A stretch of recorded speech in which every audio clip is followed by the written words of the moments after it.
Bom, o futuro da educação vemos como sendo fundamental, porque efetivamente o desenvolvimento de um país tem a ver com a capacidade de melhor preparar os seus jovens, as suas crianças, para o futuro. E isso só se consegue de uma maneira. Eu recordo ter assistido a uma conferência, na altura era considerado o maior neurocirurgião do mundo, e ele fez um paralelo muito interessante em relação ao poder do ser humano. No início, na Idade Média, era a questão da terra, depois o conhecimento. Ele dizia, agora, fala-se muito num conhecimento, mas se eu lesse tudo o que é publicado neste momento no mundo, na minha área das neurociências, o dia de 24 horas não chegava e eu não fazia nada. E então a questão que lhe tinham posto é exatamente qual era a capacidade que achava mais importante para ter sucesso no fundo. E ele disse uma coisa muito interessante, que era a intuição. Intuição. E nós vemos grandes descobertas baseadas na intuição. Mas eu iria mais longe. O que é que nós efetivamente precisamos para que um professor, um educador, se adapte à escola que vai ter, até porque não é preciso ir para o futuro muito longe. A escola que nós temos hoje. A escola de Chaves, o nosso Jardim Escola João Deus de Chaves, a população que lá está, as crianças que o frequentam, é completamente diferente da Madeira, ou de Ponta Delgada nos Açores, ou de Faro, ou de São Bartolomeu de Sines, ou de Ponte Soro. Encontramos realidades completamente distintas. Então, o que é que um professor e o que é que um educador tem que ter desenvolvido? Aquilo que eu falava.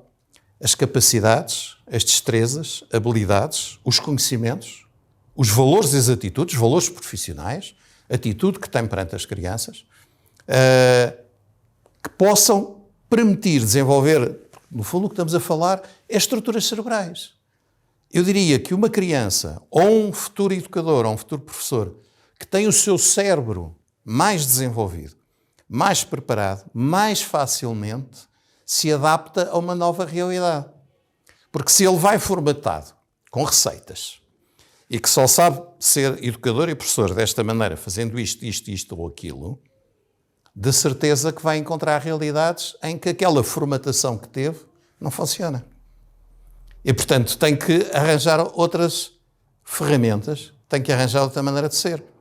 A própria questão de utilizarmos a cartilha maternal não é dada da mesma maneira a todas as crianças. Tem que se adaptar. A cartilha é uma base, é uma metodologia de base, mas depois aí adapta-se. E adapta-se de tal maneira, muitos dos nossos, quando o nosso querido país irmão Timor se tornou independente, o Ministro da Educação da altura fez questão que a formação de professores em Timor, formação de professores, fosse feita pelo Método João de Deus. E então foram os nossos diplomados que foram, eu estive a coordenar esse projeto, e foi muito interessante ver, e ainda agora se vê, pessoas que não falavam português, que já não falavam português, que tinham que se adaptar e tinham que aprender uma nova língua, porque foi uma decisão do governo de Timor, da República Democrática de Timor, e portanto tiveram que se adaptar. E eu vi como é que os nossos jovens, que foram para escolas no interior de Timor, muitas das escolas não tinham eletricidade, não tinham janelas, em condições extremamente precárias, conseguiam trabalhar com os professores, não era com as crianças, era com os professores, para ajudar os professores depois a ajudarem os seus alunos a aprenderem. E, portanto, se tiverem estas ferramentas cerebrais desenvolvidas, o ser humano está mais capaz para enfrentar os desafios que amanhã vão chegar.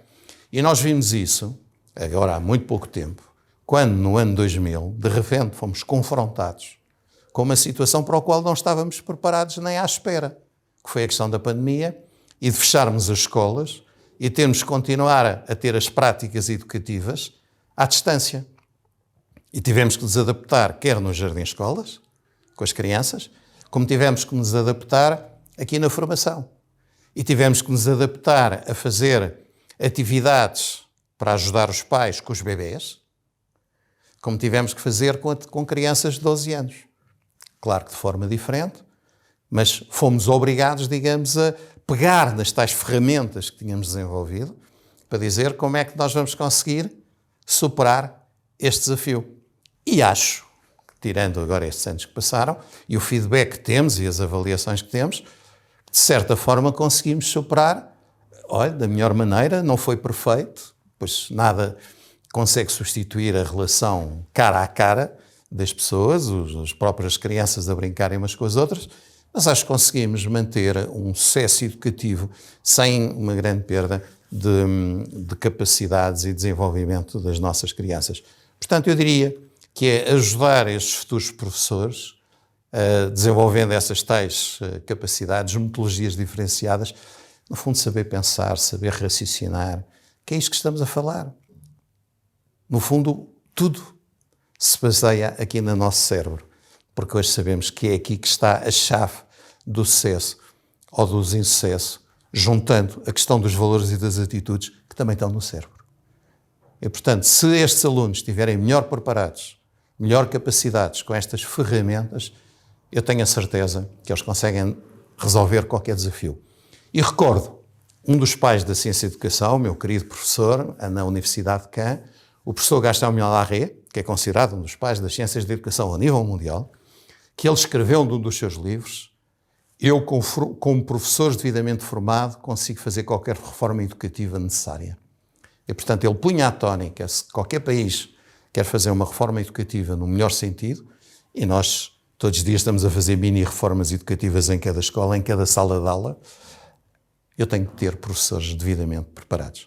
E é isso que nós tentamos aqui fazer, é preparar da melhor maneira os educadores e os professores, até porque temos esta questão, muitos deles vão ficar a trabalhar connosco, e, portanto, enquanto responsável da Associação de Jardim Escola João de Deus, tenho o maior interesse que os educadores e professores que saiam desta casa, da Escola Superior de Educação, e foi a razão que foi fundada, possam, efetivamente, ajudar da melhor maneira os meninos e as meninas no seu projeto educativo, como é evidente, com a ajuda dos pais, da família e da comunidade.